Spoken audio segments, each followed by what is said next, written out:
Hello, and welcome to Yu-Gi-Oh! Master Duel. This is a guide for those of you who are a little overwhelmed by the amount of information thrust at you early on, and I'm here to help. This is not a guide for Yu-Gi-Oh!, as Master Duel has a great tutorial for you to get the basics from. I will help you to find many of the important features and what to look out for when starting this game for the first time. I've put many hours into Master Duel's sister game, Duel Links, and I know how to get the most out of your experience. Starting with the home page, in the top left corner, we have your player information and ID. Here you can edit many of the cosmetic features such as player icon or mate, as well as your in-game name. Back on the home screen, to the right of the player edit, we have how many gems you have, notifications, where you will see any issues or server maintenances, missions, which I will explain in more depth, gift box, which currently doesn't do anything, but I'm imagining some sort of gift to be obtained when server maintenances are completed, or what have you. Those will show up here. Friends, where you can add other duelists as your friend, or check to see who is following you and who you're following. And options/information menu.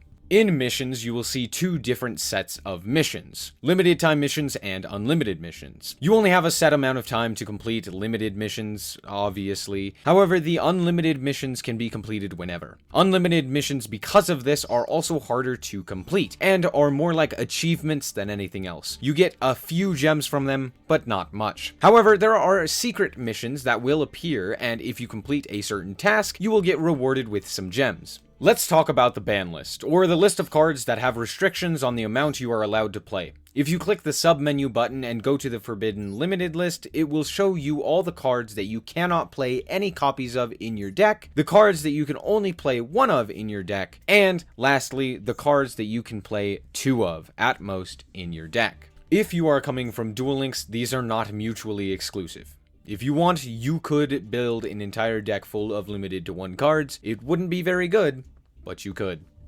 Did you know that almost 75% of people who watch my videos aren't subscribed? Just a fun fact. Now, to the fun part. The deck building. Here, you can choose one of your existing decks to edit, or you can choose to make a new deck from scratch. However, you can only have a certain amount of decks max. You will have to delete one of your previous decks to make room for the new one.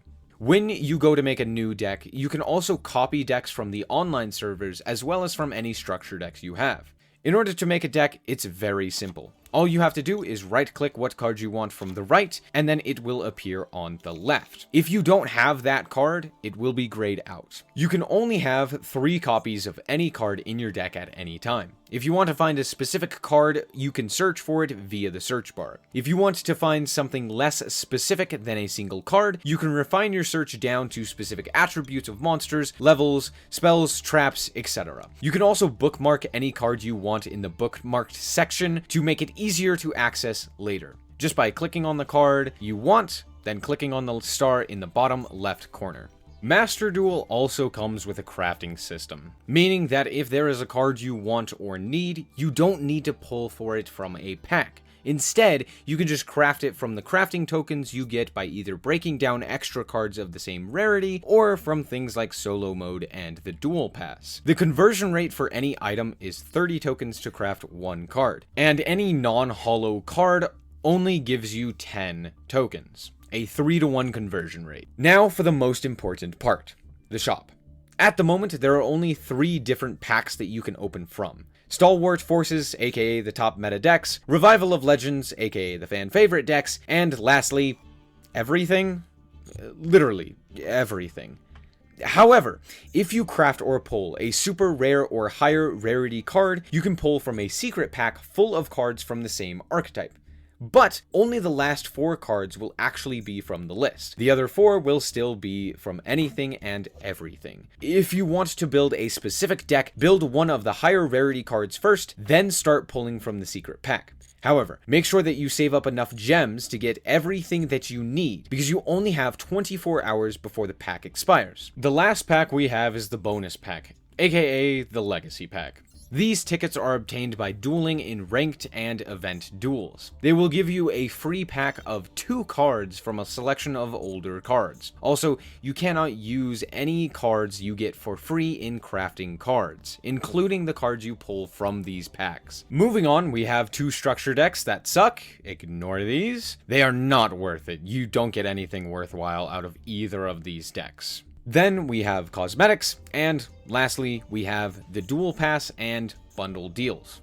Buy the Duel Pass and all of the bundle deals. All of the bundles give you a guaranteed really good card, as well as 10 packs for 750 gems. Normally, 10 packs require 1,000 gems. Even if you didn't get the guaranteed single card, it would still be worth it. Real quick, I did want to mention solo mode. You get a lot of great cards for budget players from completing this. Plus, the music slaps in solo mode. All the music is unique for each story. I love it. It will also give you a deeper understanding of each of the summoning mechanics, if you are having trouble understanding any of them. And that's all I have for you. So go out there and be better than a third-rate duelist with a fourth-rate deck. And remember to always stay frosty. Bye-bye.